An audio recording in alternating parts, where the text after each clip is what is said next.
The time is finally here, ladies and gentlemen, the finale to the Ratchet & Clank revisit, and y'all thought I couldn't do it after procrastinating again. And again. And again. But shut up, we're at the last game for the marathon. And after rifting apart the reality of a different mofo's YouTube channel, it's only fitting that we get to the time Ratchet crossed dimensions.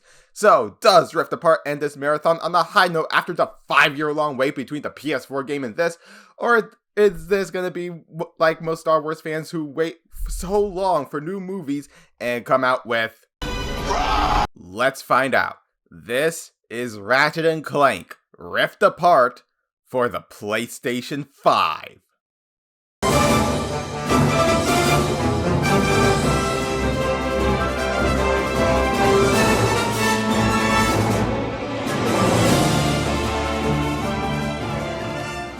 Enjoy the show!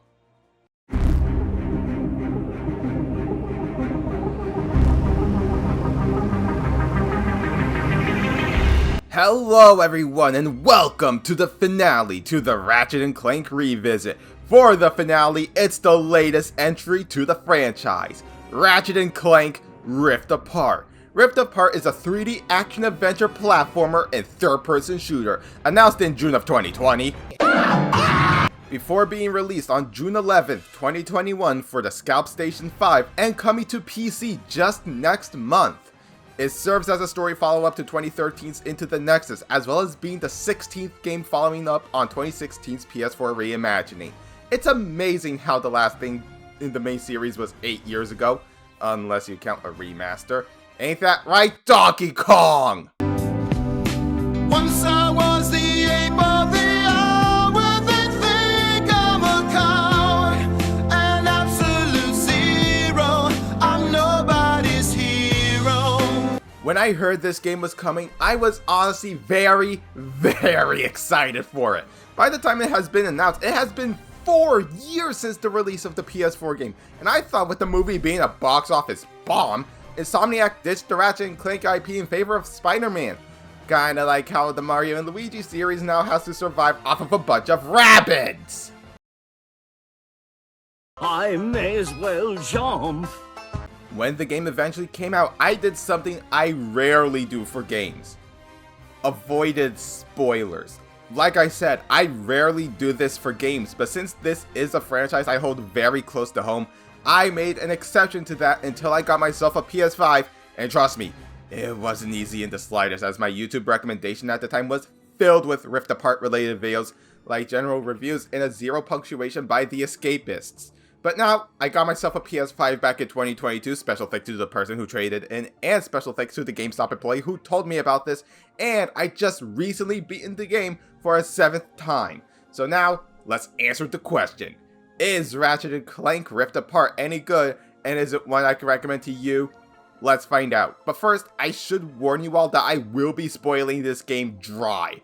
This game is still fairly new, and I know the PS5 is still a pretty pricey console, so if you don't want to be spoiled, skip to this time's code shown on the screen right now.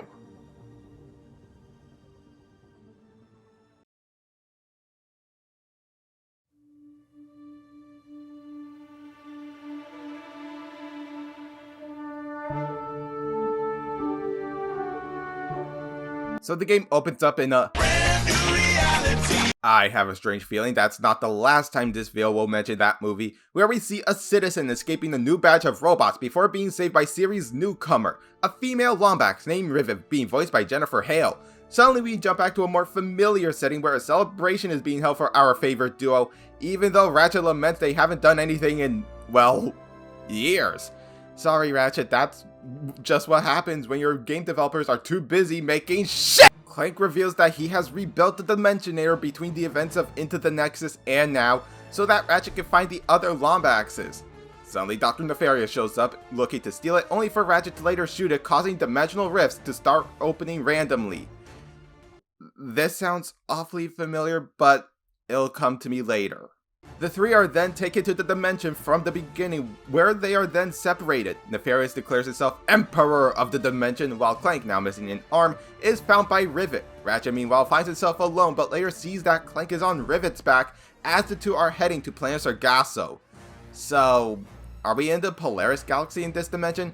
I mean, with Sargasso and later the returning pirates base on planet Ardolis, it does look like we're in the Polaris Galaxy in this dimension. Plot hole. Anyways, Ratchet later encounters the Phantom, who is the dimensional counterpart to Skimmick Marks and is voiced by Jess Harnell. I guess I do kinda sound like him. It is revealed that the Phantom is a member of the Resistance, and the Phantom gifts Ratchet with a small robot named Glitch, who helps Ratchet get a ship in search of Rivet and Clank. Rivet meanwhile takes Clank to her hideout on Sargasso, where Clank investigates an odd anomaly and meets a prophet not named Dr. Strange, but in fact named Gary, who is voiced by Brent Mukai, who enlists his help in repairing dimensional anomalies to prevent the dimensional cataclysm. At the Token Battle Arena planet, Rivet encounters Pierre Lafer, being voiced by Raphael Petari, who just puts on the thickest French accent you'll ever hear. Okay, men, to action! We surrender! After taking out his robot pirate posse, he gives Rivet a tool to help fix Clank's communicator so that the two can talk to Ratchet, and the trio make plans to try and rebuild the Dimensionator. With Ratchet, he encounters Gary's apprentice, KT-7461, or more simply, Kit, being voiced by Deborah Wilson, and Ratchet recruits Kit to be his partner, though Kit warns Ratchet that she is a warbot built by Emperor Nefarious, and she might lose control of her programming and attack him. But Ratchet reassures her that they can make a good team. I'm sure this will mean nothing later. As they head to a secret lab to forge a new Dimensionator, Rivet and Clank get the Phase Quartz in order to rebuild the device, but it later is destroyed, so they head to Torin 4? As in the same planet that Alistair Azimuth was hiding out on during a crack in time? Wow, talk about a nostalgia trip. I should never say that word when talking about video games these days. Rivet and Clank meet up with a robot named the Fixer who can, well, fix it. Back on the Token Battle Arena planet, Ratchet and Rivet finally meet, as well as Clank and Kit, with Rivet recruiting Kit to be her partner. They then complete the Dimensionator, only for Dr. Nefarious to arrive to try and steal it again. I'll steal it! No one will ever know! No one will ever know! No one will ever know! No one will ever know! Rivet then fights Dr. Nefarious in quite possibly my favorite version of the Nefarious fights, only for the real Emperor Nefarious, being voiced by the returning Robin Atkin Downs, and easily defeats our Quad Squad, and the Emperor and Doctor team up to keep ripping open dimensional rifts. Ratchet and Clank head to Ardolis to try and warn Captain Quantum, the Captain Quark with a new orange color scheme, with Quantum being voiced by Zeke Alton and Quark being voiced by Scott White.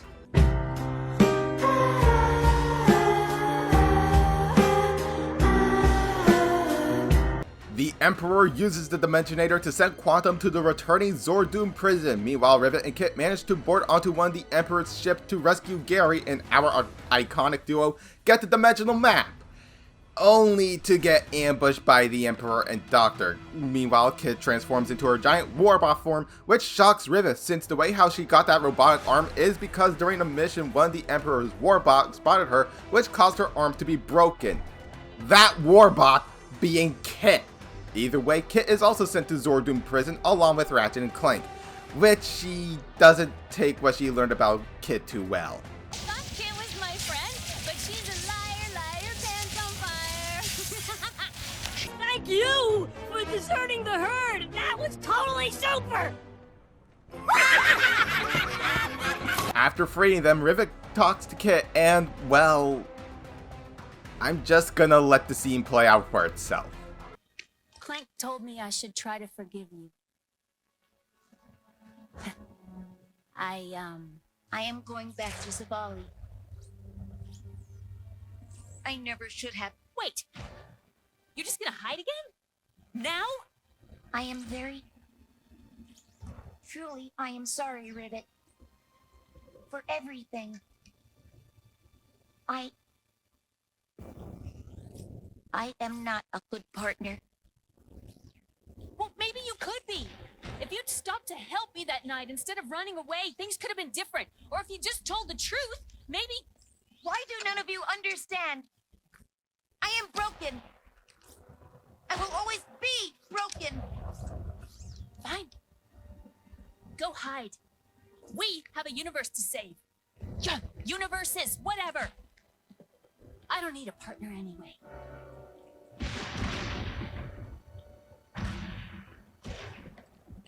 Ooh, I just love this game's writing!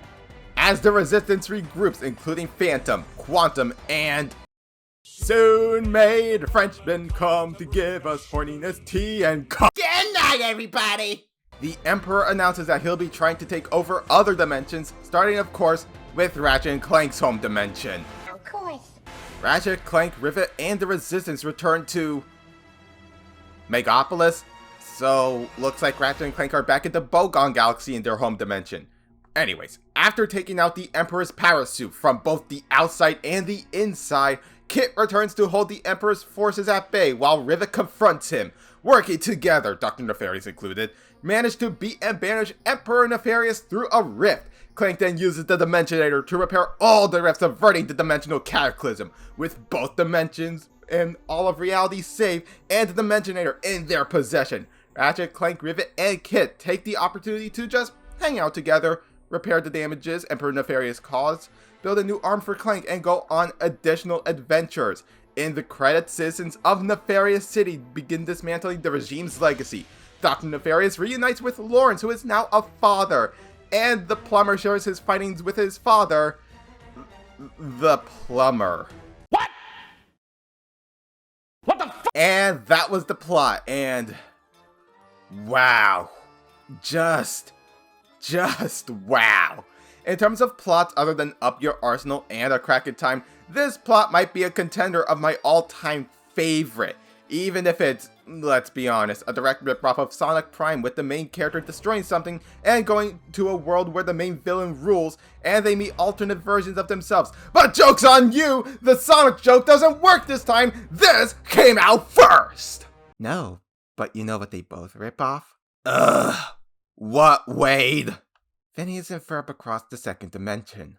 What? I mean, think about it. Two main mechanic prototypes and weird hammy villain accidentally go to a world where the main villain rules, and the main character team up with alternate versions of their friends to stop the alternate villain from taking over the original world after betraying the normal villain. Okay, Doom for him too. What? But I'm you! Doom! Wow. If I had a nickel for every time I was doomed by a puppet, I'd have 2 nickels. Which isn't a lot, but it's weird that it happened twice, right? I want you to leave right the fuck now. You hate me cause I'm right. I hate you in general.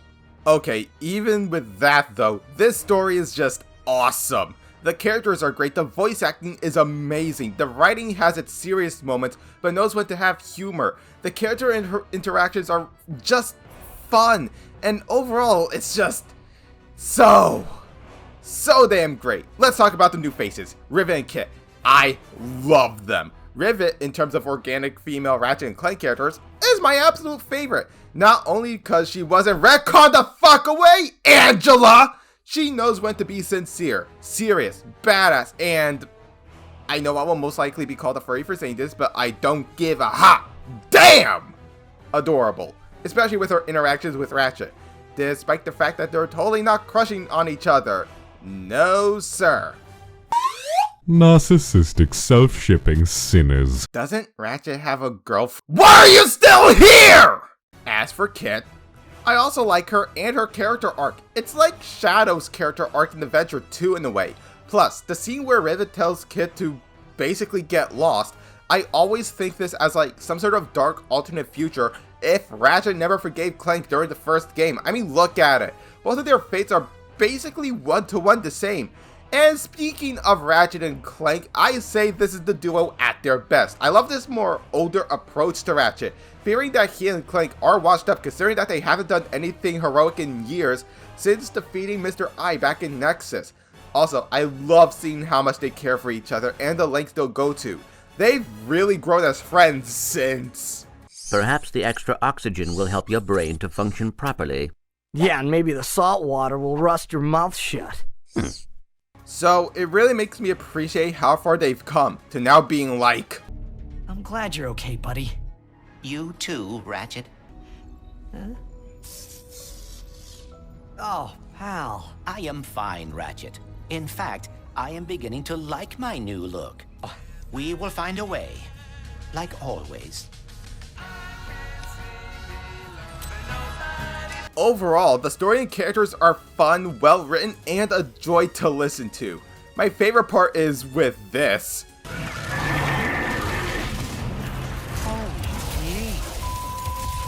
That part on my first playthrough easily made me bust a gut laughing.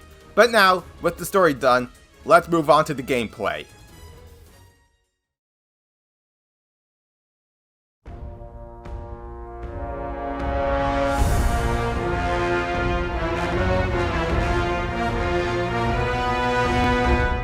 Rift Apart's gameplay has us in control of Ratchet Clank Rivet Kit and the small robot Glitch, and name of the game at first is your standard Ratchet & Clank game. Early in the game, due to the Dimensionator being shot, Ratchet can use the Rift Tether, allowing him to quickly traverse areas and get a surprise attack on enemies. This is so much fun to use, and it easily shows off the power of the PS5. As for the weapons, I love them, I love them, I love them! They make amazing work with the DualSense adaptive triggers, but after a while they did cramp my index finger. After an hour, they start to hurt my thumb. But there is an option to turn off adaptive triggers in case you don't want them enabled. And as per Ratchet & Clank tradition, there are collectibles, those being the gold bolts you can hoard like the Onceler to unlock hidden goodies, like Wrench and Hammer skin so I can turn Ratchet and Rivet into Keyblade users. A gold skin for weapons, and unlimited health and ammo. We also have collectible armor pieces, which can either be found throughout the planet or in these hidden pocket dimensions.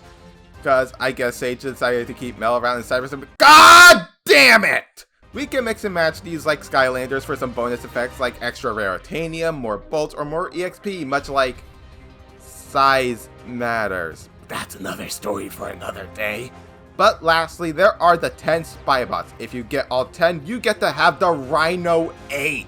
The Rhino 8 in this game might just be the most unique take on the super weapon, because instead of being a standard missile launcher, it rips holes through dimensions.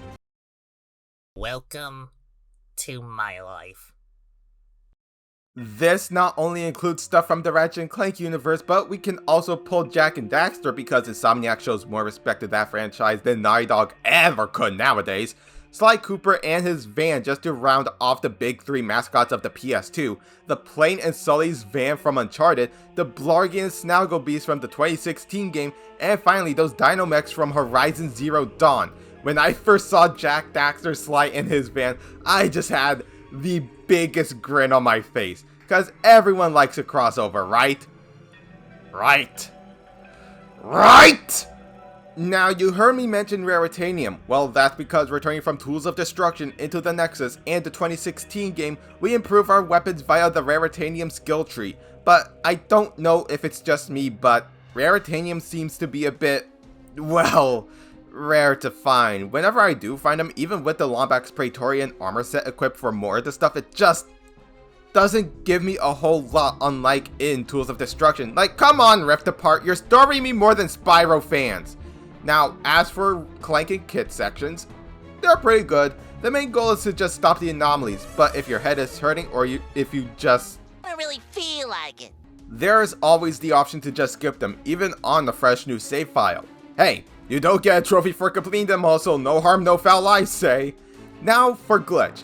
I'm gonna be honest, I didn't expect to have this much fun with her. Her controls are a bit tanky like an old school Resident Evil game, but I say it makes sense. It does get a bit challenging, but they're doable. Some optional ones do reward you with either a new armor piece or gold bolt. So, in general, the gameplay is pretty fun. The mobility of combat is also very exhilarating. The Phantom Dash, which is the token dodge, is pretty fun to use even outside of combat and makes moving around a blast, especially when going at high speed with the hover boots. We also have the Battle Arena where we can get bolts and Raritanium. Fun fact, Zircon Jr. is voiced by Richard Stephen Horvitz. It is Isaac! Visually, oh my god!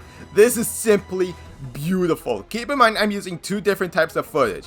One is from my very first playthrough where I played it in fidelity mode, and the other in performance ray tracing mode where the game ran at 120 FPS in 1080p resolution, and it was amazing to see how far we've came since the PlayStation 4.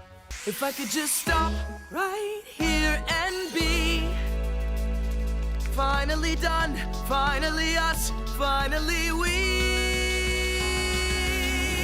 are in the future. Environments look beautiful, enemies look intimidating while having the Ratchet Clank charm. It's just so pretty to look at. Some say Ratchet Clank 2016 or Kingdom Hearts 3 were the closest we got to a playable Pixar film, but I say Rift Apart blows those two games out of the water and then some.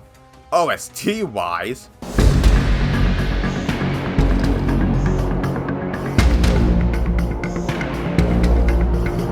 this might just also be the greatest Ratchet & Clank soundtrack ever. And would you believe that one of the composers was involved in Knack? Yeah, that composer is Wataru Hokoyama. Same composer. Much like voice actors, looking at video game composers' track records is weird. There's also another composer on board, that being Mark Mothersbaugh, I hope I'm pronouncing that last name right, who you will certainly know as the person behind the soundtrack of the LEGO Movie Duology, as well as Mitchell vs. the Machines. Man, I feel so good right now. I can sing this song for hours. But for some returning planets like Ardolis, they did try to do a remix of the Tools of Destruction version of the track, and I'll admit I was pretty amazed, but the original tracks are also good. So, let's recap. I think the story and gameplay are amazing. Visually, my god, I love it! And OST is a blast to listen to. So, I say it's time to wrap this up with my closing thoughts.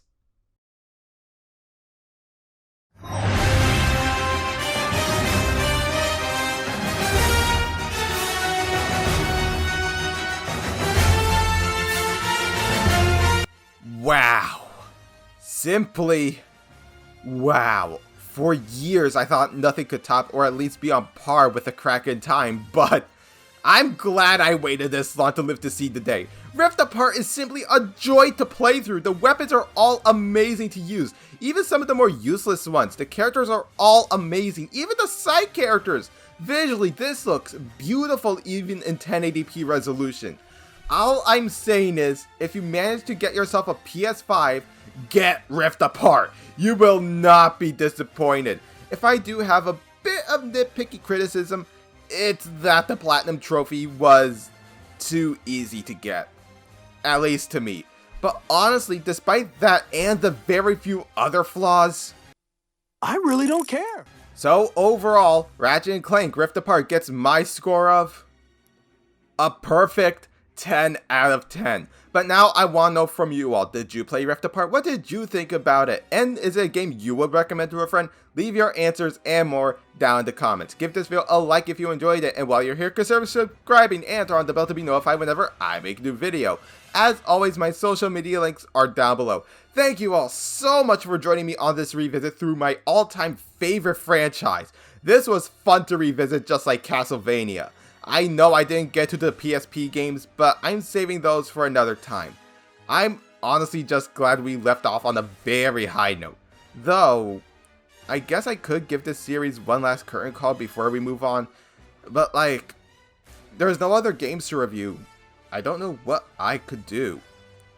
Well, I guess if the last review made me appreciate anything by ruining it, it's that the characterizations come a long way in this series. And this game definitely enforces that mentality.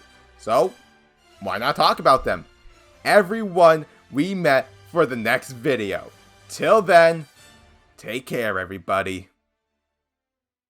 Bury the light deep within.